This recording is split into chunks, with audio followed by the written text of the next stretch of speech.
Shalom, ada sukacita? Amin. Haleluya. Bapak Ibu Saudara kasih dalam Tuhan, tema tahun 2021 adalah tahun hidup dengan iman positif. Tahun hidup dengan iman positif. Dan subtema hari ini belajar dari Musa. Belajar dari Musa. Saudara, ketika kita mendengar nama Musa, biasanya kita langsung mengingat 10 tulah kepada bangsa Mesir, turunnya 10 hukum Taurat, dan Laut Tiberia yang terbelah.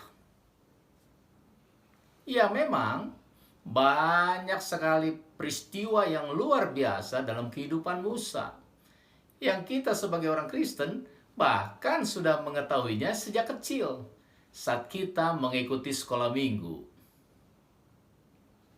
Musa dikenal sebagai orang yang dekat dengan Tuhan.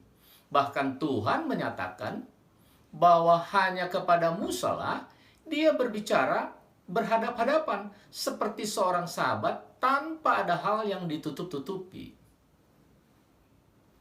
Kehidupan pribadi Musa dicatat dalam Alkitab Ibrani, dalam kitab Ibrani, dan sama persis dengan yang dicatat dalam Perjanjian Lama Alkitab Kristen.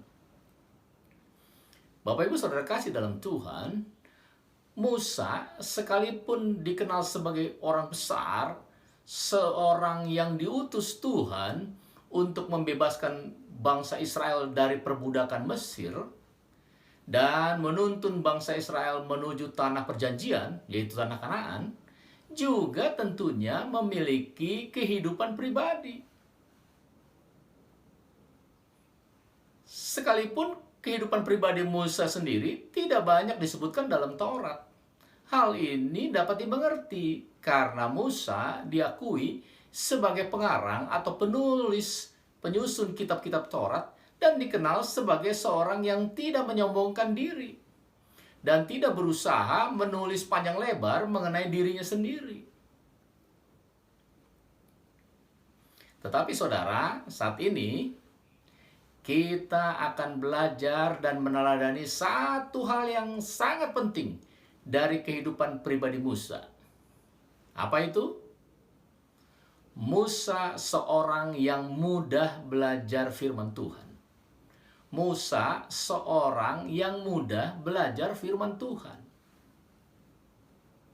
Saudara, kita mulai dengan sebuah pertanyaan. Siapa Musa? Dalam kitab Keluaran pasal 6 ayat 15 dan seterusnya dijelaskan Musa berasal dari suku Lewi dan dari keturunan keluarga Amram. Tetapi nama orang tuanya tidak dicatat secara terperinci. Ketika Musa lahir, untuk menghindari perintah Firaun yang memerintahkan untuk membunuh semua bayi laki-laki bangsa Ibrani, maka ibunya Musa memasukkannya ke dalam peti yang terbuat dari pandan dan meletakkannya di tepi sungai. Tidak lama kemudian, putri Firaun yang sedang mandi di sungai itu melihatnya dan mengambil Musa menjadi anak angkatnya. Musa juga tak kalah populernya dengan tokoh Alkitab lainnya. Musa dikenal mulai dari peristiwa keluarnya bangsa Israel dari perbudakan di Mesir.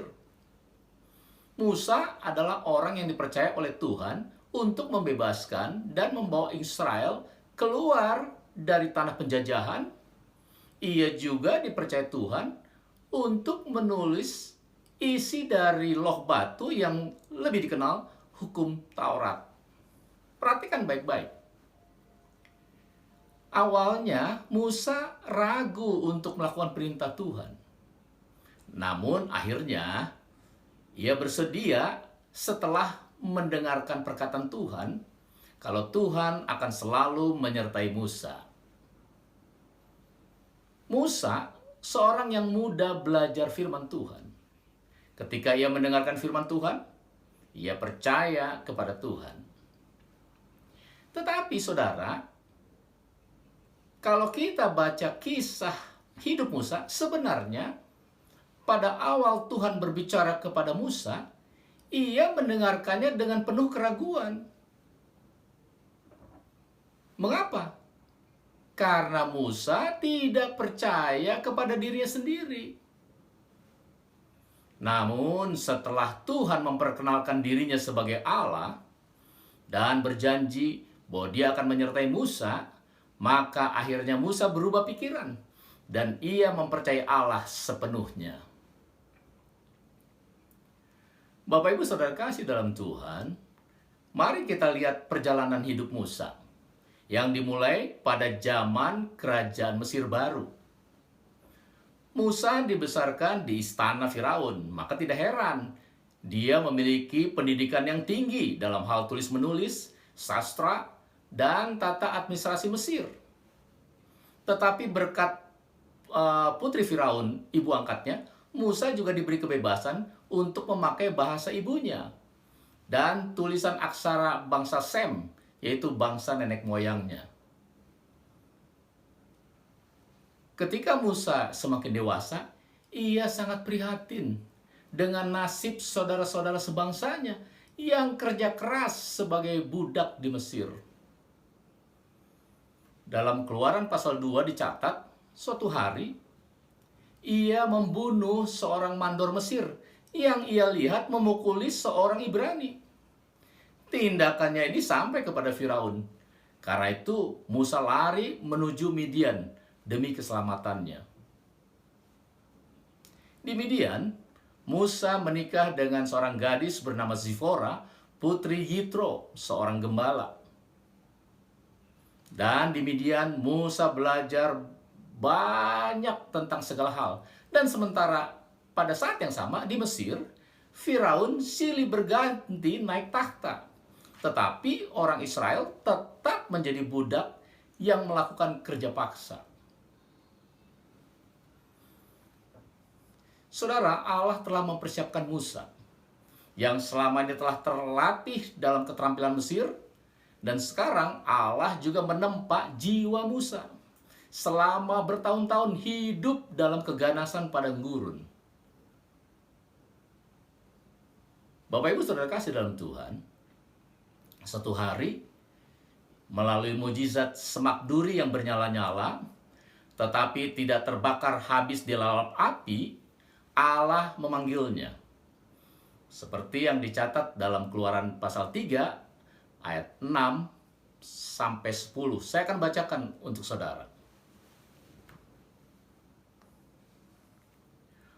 Lagi ia berfirman, "Akulah Allah ayahmu, Allah Abraham, Allah Ishak, dan Allah Yakub." Lalu Musa menutupi mukanya, sebab ia takut memandang Allah.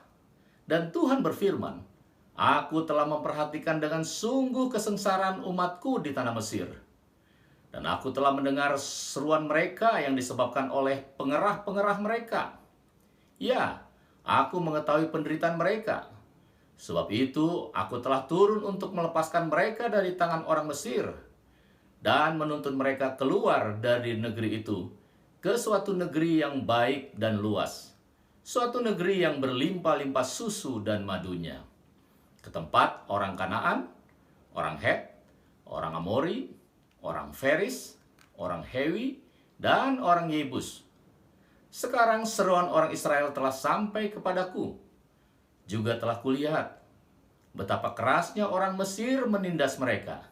Jadi sekarang, pergilah. Aku mengutus engkau kepada Firaun untuk membawa umatku orang Israel keluar dari Mesir."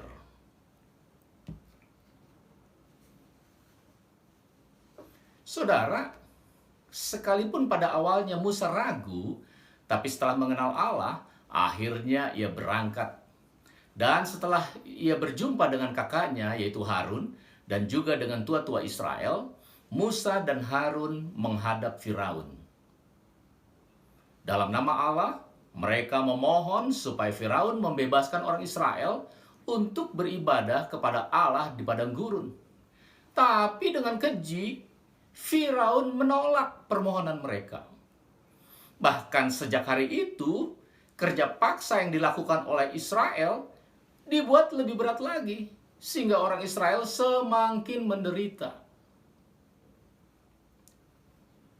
Sesudah Firaun menolak, hati Musa diteguhkan oleh Allah. Allah telah memberikan janjinya kepada nenek moyangnya dan akan menggenapinya kepada keturunannya, yakni membawa mereka keluar dari Mesir ke Palestina. Kemudian Alkitab mencatat karya Allah yang luar biasa dalam menyelamatkan umatnya melalui hukuman-hukuman berat atas tanah Mesir, rajanya, dewa-dewanya, dan bangsanya, yaitu dengan tulah yang berturut-turut yang membuktikan kekuasaan Allah Israel dalam hukumannya atas Firaun, dan memaksa raja itu membiarkan Israel keluar dari Mesir.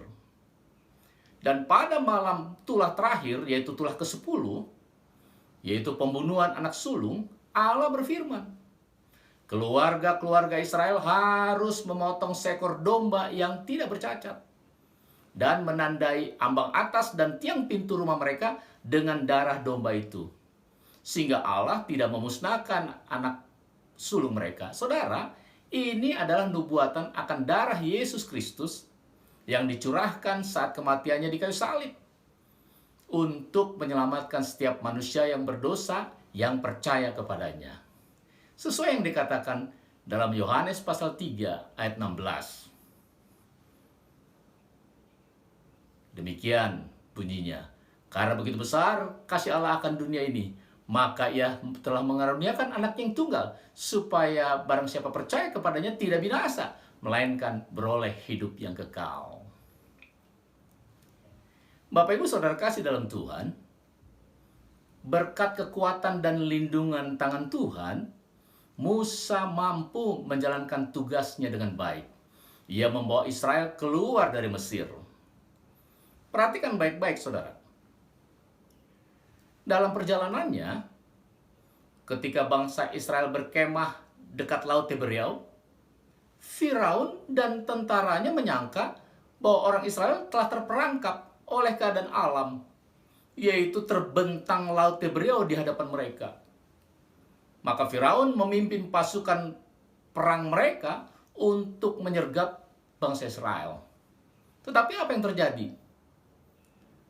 Allah membelah air laut menjadi dua, memimpin umatnya kepada keselamatan, kemudian menumpahkan air itu menenggelamkan tentara Mesir.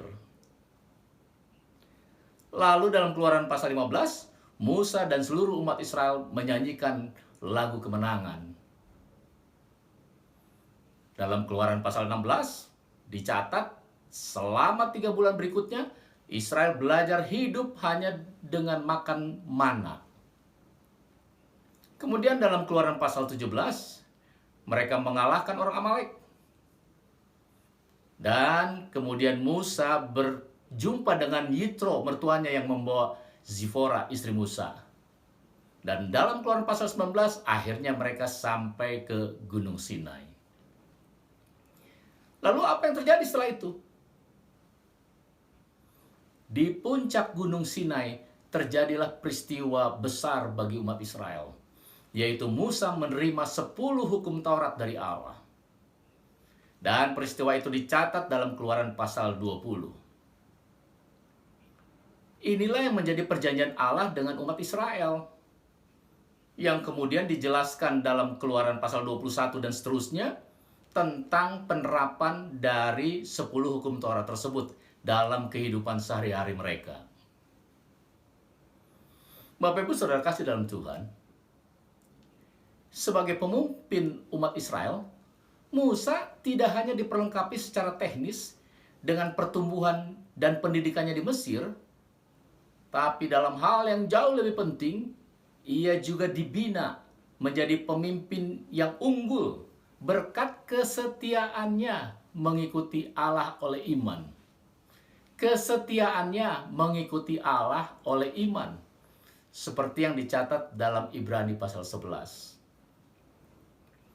Namun sayang saudara, berulang kali. Mulai dari pembicaraan Musa yang pertama dengan Firaun, sampai ke peperangan melawan Midian menjelang kematian Musa. Bangsa Israel tidak percaya kepada kuasa penyelamatan Allah dalam segala hal. Mereka melanggar perjanjian-perjanjian, menolak Allah sebagai pemimpin mereka melalui pemberontakan melalui Musa. Bahkan keluarga Musa sendiri tidak setia. Terbukti dari murtadnya Harun dalam hal anak lembu emas, serta kecemburuan Miriam dan Harun akan kedudukan Musa, dan juga kecaman mereka terhadap perkawinan Musa. Tetapi kita belajar satu hal yang luar biasa dari pribadi Musa. Betapa luhur kelembutan hati dan panjang sabar Musa menghadapi semuanya itu. Seperti yang dicatat dalam Bilangan pasal 12 ayat 3. Bilangan 12 ayat 3. Saya akan bacakan untuk saudara. Adapun Musa ialah seorang yang sangat lembut hatinya, lebih dari setiap manusia yang di atas muka bumi. Wow, luar biasa. Tidak heran Allah sampai menghukum Miriam dengan kusta karena tidak menghormati kepimpinan Musa. Untunglah Musa memohon ampun kepada Allah untuk kakaknya ini, sehingga Allah mau menyembuhkan Miriam. Bukan hanya itu, saudara. Musa juga terus-menerus berdoa syafaat, memohon ampun kepada Allah akan bangsa Israel yang tegar tengkuk dan pemberontak itu. Musa tidak serta-merta putus asa menghadapi bangsa Israel yang tegar tengkuk dan pemberontak itu. Karena Musa memiliki iman baja kepada Allah. Dan ia sangat bekerja keras bagi nama Allah. Hal-hal inilah yang dapat menjelaskan betapa luar biasanya sikap Musa.